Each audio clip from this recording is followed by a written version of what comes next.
Hello दोस्तों, नई भर्ती चैनल पर आपका हार्दिक स्वागत है। आज मैं लेके आया हूँ आपके सामने कमाल की news. Delhi police head constable की भर्ती आ चुकी है। इसका नोटिफिकेशन जारी हो चुका है। इसमें फॉर्म भरने से पहले हमें किन किन बातों का ध्यान रखना है, हमारी एज और क्वालिफिकेशन क्या होनी चाहिए, और एग्जाम देने के लिए हमें हमारा सिलेबस क्या रहेगा, और भी बहुत सी जरूरी बातें, इन सब बातों के बारे में डिस्कस करेंगे हम इस वीडियो में। चलिए शुरू करते हैं। सबसे पहले हम देखते हैं important dates.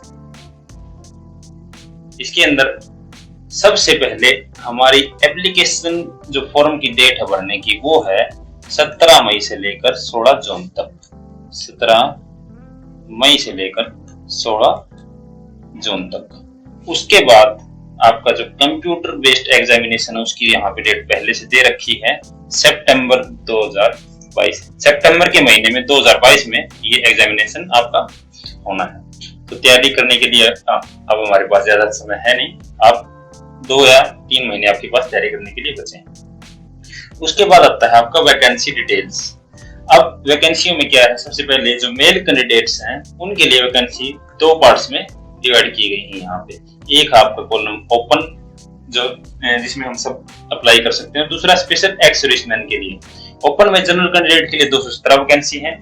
EWS economical weaker section जो है उसकी जो वैकेंसी यहाँ पे 50 है, ओबीसी की 123 है, एससी की 59 है और एसटी की आपकी 56 है। कुल मिलाकर यहाँ पे हमारी 503 वैकेंसी दी गई है। उसके बाद जो एक्स सर्विसमैन की जनरल कैटेगरी की 24 है, ईडब्ल्यूएस की 6 वैकेंसी है, और आपकी ओबीसी की 14 है, और फिर एससी की 6 और एसटी की भी 6 वैकेंसी। यहाँ पे कुल मिलाकर 56 वैकेंसी, और इन दोनों का टोटल हमारे कितना है, 559 वैकेंसी हमें दी गई है। बाकी सभी वीडियोस में आप देखते हैं वैकेंसीज को ज्यादा दिखाने के लिए इनको सम अप करके इनका और जो लड़कियों का उनको दोनों का सम करके दिखा जाता है, ताकि आपको ज्यादा लगे और आप उस वीडियो को देखो। परंतु हमारे इस चैनल पे मैं आपको जो एक्चुअल में आप जिनके लिए अप्लाई कर सकते हैं वही वैकेंसी मैं आपको बताऊंगा। अब बात आती है वैकेंसी लड़कियों की, फीमेल कैंडिडेट्स की। फीमेल कैंडिडेट्स में सिर्फ ओपन कैटेगरी है, एक्स सर्विसमैन नहीं है। यहाँ पे जनरल के लिए 119 वैकेंसी है, ईडब्ल्यूएस के लिए 28 है, ओबीसी के लिए 67 वैकेंसी है, एससी के लिए 32, एसटी के लिए 30 वैकेंसी है, और कुल मिलाकर होते हैं आपकी 276 वैकेंसी। अब इतनी वैकेंसी जो यहाँ पे नजर आ रही है, इनके अंदर से भी कुछ वैकेंसी कम की गई है। जो ये 503 वैकेंसी है, यहाँ पे लिखा गया है साफ शब्दों में, out of 503 vacancies under open category 503 vacancy है, उनमें से 15 वैकेंसी जो हैं वो हैं पर्सन विद डिसेबिलिटीज, मतलब कि हैंडीकैप जो पर्सन है उनके लिए जो 15 वैकेंसी है वो रिजर्व की गई है। इसी प्रकार जो लड़कियों की वैकेंसी उनके अंदर भी 8 वैकेंसी रिजर्व की गई है पर्सन विद डिसेबिलिटीज। तो यहाँ पे 8 वैकेंसी लड़कियों में से कम हो जाती है और 15 वैकेंसी जो आपके जनरल मेल कैंडिडेट हैं उनके अंदर से ये कम हो जाते हैं। उसके बाद आता है आपका एज लिमिट। एज लिमिट इसके अंदर नॉर्मली 18 से 25 साल तक है। किसी भी जो आपकी जो फोर्स का एग्जाम होता है उसके अंदर लगभग इतनी होती है, और ये जो हमारी एज है वो कैलकुलेट की जाएगी इस डेट के हिसाब से, 1 तारीख पहला महीना और 2022 तक। इस डेट तक आपकी एज 18 से 25 के बीच में होनी चाहिए अगर आप जनरल कैंडिडेट हैं तो। अब अगर आप एससी एसटी हैं तो आपको 5 साल की छूट मिलेगी, ओबीसी कैंडिडेट हैं तो 3 साल की मिलेगी, और जो हैंडीकैप्ड अनरिजर्व्ड है उनके लिए 10 साल, ओबीसी के लिए 13 साल, और जो आपकी एससी एसटी उनके लिए 15 साल। इसके अलावा बहुत सारी एज में छूट दी गई है, आप नोटिफिकेशन के अंदर देख सकते हैं। जो एक्स सर्विसमैन है और जो दिल्ली के पर्सनल कैंडिडेट्स हैं उनके लिए छूट अलग दे रखी है। तो ये थी आपकी एज लिमिट। उसके बाद आता है आपका क्वालिफिकेशन। क्वालिफिकेशन यहाँ पे कुछ नहीं है, एक केवल +2 है, 12th क्लास है, आपने किसी भी साइंस से कर रखी है, आर्ट्स से, कॉमर्स से, किसी भी साइड से। और दूसरी चीज है आपकी टाइपिंग स्पीड, इंग्लिश और हिंदी। इंग्लिश में आपकी स्पीड है 30 वर्ड पर मिनट, और हिंदी में आपकी स्पीड मांगी गई है 25 वर्ड पर मिनट, 25 वर्ड पर मिनट।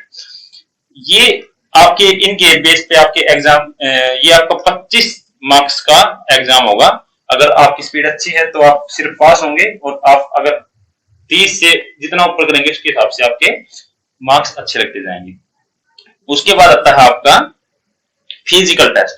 फिजिकल टेस्ट के अंदर सबसे पहले जो मेजर आपका जो फिजिकल है मेल कैंडिडेट का, उसके अंदर जो रेस होगी आपकी 1600 मीटर की होगी, लॉन्ग जंप होगा और हाई जंप होगा। जो 30 ईयर तक जो कैंडिडेट्स हैं जिनकी एज 30 साल तक है, जिन्होंने अप्लाई कर रखा है, उनको ये कंप्लीट करनी है 7 मिनट में। जिनकी 30 से लेकर 40 साल तक एज है उनको 8 मिनट तक, और जिनकी 40 से ऊपर है उनको 9 मिनट में पूरी करनी है। और इसी तरीके से जो लॉन्ग जंप और हाई जंप के अंदर ये है 12.5 फीट जो है आपकी 30 ईयर्स तक की कैंडिडेट की है, 1 फुट घटाया गया है 30 से 40 ईयर्स के बीच में। 30 से 40 साल के बीच में जिनकी एज है उनको सिर्फ 11.5 फीट का लॉन्ग जंप, और 40 से ऊपर जो कैंडिडेट है उनको 10.5 फीट तक लॉन्ग जंप करना है।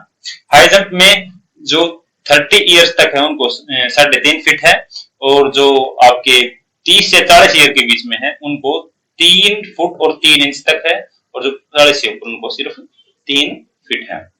क्योंकि एज के हिसाब से उनका जो फिजिकल है वो फिजिकली वो कमजोर होते हैं, इसलिए इनको ये छूट दी गई। उसके बाद आता है फीमेल कैंडिडेट्स। फीमेल कैंडिडेट्स के अंदर रेस होगी आपकी 800 मीटर की, लॉन्ग जंप होगा और आपका हाई जंप होगा। छूट इसी प्रकार दी गई है एज के हिसाब से। 30 ईयर्स तक जो उनको 5 मिनट में कंप्लीट करनी है, जो 30 से 40 तक उनको 6 मिनट में, और जो 40 से ऊपर उनको 7 मिनट दिए जाएंगे। इसी प्रकार लॉन्ग जंप और हाई जंप। मेल कैंडिडेट्स जो फिजिकल मेजरमेंट है मेल कैंडिडेट्स की, वो यहाँ पे दी गई है आपकी हाइट में आपको 165 सेंटीमीटर हाइट आपकी होनी अनिवार्य है। आपको छूट कहां पे मिलती है? आपको छूट मिलती है 5 सेंटीमीटर की 3 पॉइंट में। पहले पॉइंट में कुछ एरिया दिए गए हैं जिसमें इसमें आप देख सकते हो लिखे हुए हैं, नोटिफिकेशन में भी आप देख सकते हो। दूसरा पॉइंट है एसटी कैंडिडेट्स। यहाँ पे एक चीज ध्यान देने वाली ये है कि यहाँ पे एससी कैंडिडेट नहीं है। पहली जो भर्तियां होती हैं जनरली उनमें एसटी और एससी दोनों को छूट दी जाती है, हाइट में और चेस्ट दोनों में। और तीसरा जो है दिल्ली पुलिस के पर्सनल कैंडिडेट हैं और दिल्ली पुलिस मल्टीटास्किंग स्टाफ के जो कैंडिडेट्स हैं उनको भी ये छूट दी जाती है। उसके बाद चेस्ट है। चेस्ट के अंदर आपको कम से कम आपकी जो मेजरमेंट है वो 78 सेंटीमीटर होनी चाहिए। आपका फुलाव 4 सेंटीमीटर का होना चाहिए, और फुलाव के बाद आपकी होनी चाहिए 82, 78 से लेकर 82 तक। ये आपकी चेस्ट की मेजरमेंट है। यहाँ पे आपको 5 सेंटीमीटर का, यहाँ पे आपको 5 सेंटीमीटर का जो रिलैक्सेशन दिया गया है, मतलब कि यहाँ पे हो गया 73 सेंटीमीटर। कितनी आपकी चेस्ट के लिए छूट है इन 3 कंडीशंस में। तीनों जो ऊपर कंडीशन दी गई वही है। सेम जो सेकंड पॉइंट है वो ध्यान देने वाला है कि एससी के लिए ये छूट नहीं है। उसके बाद आता है फीमेल कैंडिडेट्स के लिए मेजरमेंट। फीमेल कैंडिडेट्स के लिए हाइट का मेजरमेंट होता है ओनली, और उनके लिए 157 सेंटीमीटर उनकी हाइट होनी है अनिवार्य है। यहाँ पे रिलैक्सेशन दिया गया है 5 सेंटीमीटर का। यहाँ पे 3 पॉइंट सेम है, परंतु यहाँ पे एससी के साथ एसटी के साथ एससी भी जोड़ा जाता है। यहाँ पे एससी और एसटी दोनों को ये छूट मिली हुई है, दोनों को 5 सेंटीमीटर की हाइट में छूट मिलेगी। ये थे आपके फिजिकल मेजरमेंट टेस्ट। उसके बाद आता है आपका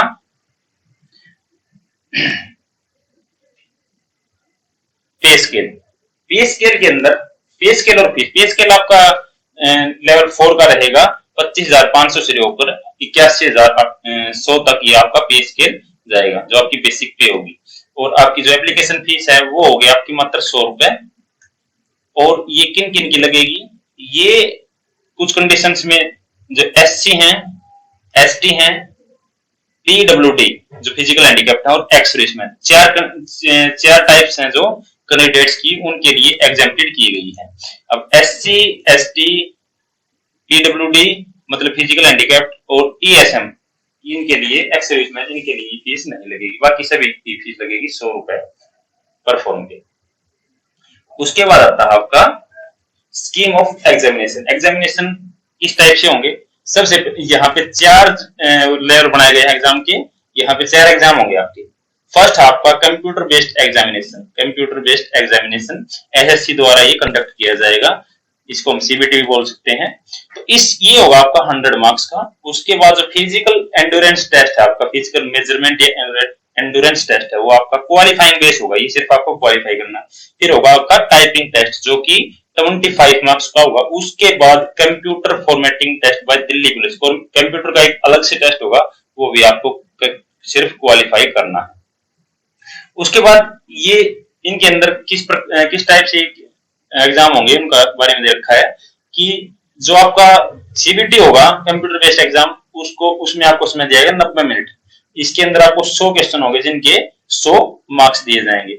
इंपॉर्टेंट बात यहाँ पे है, नेगेटिव मार्किंग यहाँ पे दी गई है 0.50 की, मतलब एक क्वेश्चन करने पर आपका आधा नंबर कट जाएगा, एक क्वेश्चन गलत करने पर आपका आधा नंबर कट जाएगा, और एक सही क्वेश्चन करने पर आपको 1 नंबर मिलेगा। 1 आपकी यहाँ पे नेगेटिव मार्किंग दी गई। उसके बाद आपके जो मोड ऑफ एग्जामिनेशन है वो 2 ही हैं, हिंदी और इंग्लिश। इन 2 को आप चूज कर सकते हो, लैंग्वेज यहाँ पे और कोई नहीं है। उसके बाद जब आपका कंप्यूटर बेस्ड एग्जाम है, उसके अंदर कौन कौन से सब्जेक्ट रहेंगे? जनरल अवेयरनेस मतलब जीके, क्वांटिटेटिव एप्टीट्यूड मतलब कि मैथमेटिक्स, जनरल इंटेलिजेंस मतलब कि रीजनिंग, और इंग्लिश लैंग्वेज आपकी जो है, और उसके बाद कंप्यूटर का फंडामेंटल्स हैं जो एमएस एक्सेल, एमएस वर्ड वगैरह जो भी है। तो जनरल अवेयरनेस के लिए आपके 20 क्वेश्चन आएंगे, और रीजनिंग और मैथ के आपके आएंगे 20 क्वेश्चन, और जनरल इंटेलिजेंस रीजनिंग के भी आपके 25 आएंगे, इंग्लिश के भी 25 आएंगे, और 10 नंबर यहाँ पे कंप्यूटर के। कुल मिलाकर आपके होते हैं 100 मार्क्स। उसके बाद आता है आपका सिलेबस। सिलेबस आप नोटिफिकेशन से देख सकते हैं, एक एक चीज को अच्छे से देख सकते हैं कि कौन सी चीज से क्या क्या आएगा। यहाँ पे मैथ के जो नॉर्मल 10th लेवल तक के जो आपके टॉपिक्स होते हैं वो इन दे रखे हैं, जैसे परसेंटेज है, रेशियो प्रोपोर्शन है, टाइम एंड डिस्टेंस है, मिक्सचर एंड एलिगेशन है, ट्रिग्नोमेट्री है, राइट प्रिज्म, त्रिकोण है, ये सभी दे रखे हैं। इसी प्रकार जनरल इंटेलिजेंस के अंदर आपकी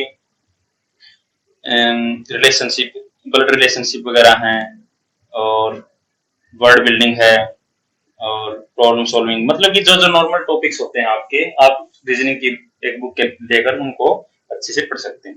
इंग्लिश लैंग्वेज के अंदर आपके कुछ गिने चुने टॉपिक हैं, जैसे सिनोनिम्स हैं, एंटोनिम्स हैं, स्पेलिंग डिटेक्शन, और एक्टिव एंड पैसिव वॉइस हैं, और भी बहुत सारी चीज। ये चीजें आप नोटिफिकेशन के अंदर अच्छे से पढ़ पाओगे। कंप्यूटर का यहाँ पे जो क्वेश्चन आएंगे उनके लिए भी यहाँ पे सिलेबस दे रखा है। वर्ड के बारे में है, MS Excel, MS Word, PowerPoint presentation, सभी के बारे में इसमें दे रखा है। और इससे आगे आता है आपका कुछ पॉइंट्स हैं इंपोर्टेंट जो आपको ध्यान रखना है इसमें। 20 times candidates are selected for the physical test. जो आपके कंप्यूटर बेस्ड एग्जामिनेशन होगा उसके अंदर जो आपकी लिस्ट बनेगी उसमें जो वैकेंसी है उनका 20 गुना सिलेक्ट किए जाएंगे फिजिकल टेस्ट देने के लिए। पहली बात ये है। दूसरी बात है, second list is prepared from 15% candidate of vacancies. जो वैकेंसी के अंदर हमारी पोस्ट है उसके 15% कैंडिडेट्स की सेकंड लिस्ट भी तैयार होगी, जो फाइनल लिस्ट हमारी लगेगी। इसको सेकंड लिस्ट बोल सकते हैं, या फिर हमारी जो वेटिंग लिस्ट होती है वो तैयार होगी। ये वैलिड होगी आपकी 2 साल तक। 2 साल के अंदर अगर कैंडिडेट्स जिन्होंने ज्वाइन नहीं किया, जो कैंडिडेट्स टाइम समय पर नहीं आ पाए, किसी कारणवश उन्होंने ज्वाइन नहीं किया, तो उनकी जगह सेकंड लिस्ट भी आउट हो सकती है जरूरत पड़ने पर, या फिर अगली जो भर्ती आएगी उनके साथ उनको मर्ज कर दिया जा सकता है। अब जो तीसरा पॉइंट आता है आपका नॉर्मलाइजेशन। नॉर्मलाइजेशन इसके अंदर होगा या नहीं होगा? इसके अंदर नॉर्मलाइजेशन होगा। तो ठीक बात आती है, no share of vacancy of reserved candidates in reserved list if it come in unreserved cut off list. मतलब कि ये है कि जो कोई कैंडिडेट्स रिजर्व कैंडिडेट्स है, एससी एसटी या ओबीसी का कोई कैंडिडेट है, उसके मार्क्स अगर जो आपकी जनरल लिस्ट होती है उसके कट ऑफ के अंदर आते हैं, जैसे जनरल लिस्ट लगी हमारी 70 मार्क्स पर, इसको क्रॉस करते हैं, इनमें से एससी एसटी ओबीसी इसको क्रॉस करती है, तो वो अनरिजर्व्ड के अंदर गिना जाएगा, जनरल कैटेगरी के अंदर गिना जाएगा। एससी एसटी या ओबीसी के अंदर उसको नहीं गिना जाएगा। एससी एसटी ओबीसी के अंदर केवल और केवल एससी के अंदर एससी कैंडिडेट होंगे, एसटी के अंदर एसटी और ओबीसी के अंदर ओबीसी कैंडिडेट होंगे। और जो इस कट ऑफ को ऊपर से ऊपर जाता है वो इस लिस्ट के अंदर काउंट होगा, इस लिस्ट के अंदर नहीं होगा। Thank you. ये थे आज के हमारे वीडियो, ये थे इंपॉर्टेंट पॉइंट्स और सभी जानकारियां दिल्ली पुलिस की जो नोटिफिकेशन है आप उससे रिलेटेड। अगर आपको हमारे वीडियो से जानकारी अच्छी लगी हो तो आप हमारे चैनल नई भर्ती को सब्सक्राइब कर सकते हैं। Thank you.